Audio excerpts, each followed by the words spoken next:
जय शिवराय मंडळी, मी आज आलो आहे पाबळ या ठिकाणी, जिथे मस्तानी बाईसाहेबांची कबर किंवा समाधी आहे।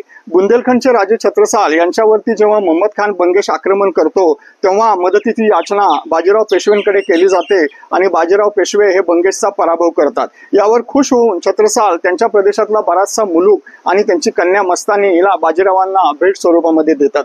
बाजीराव मस्तानीला घेऊन जेव्हा पुण्यामध्ये येतात तेव्हा साहजिकच आहे कर्मठांचा त्यांना प्रचंड विरोध होतो।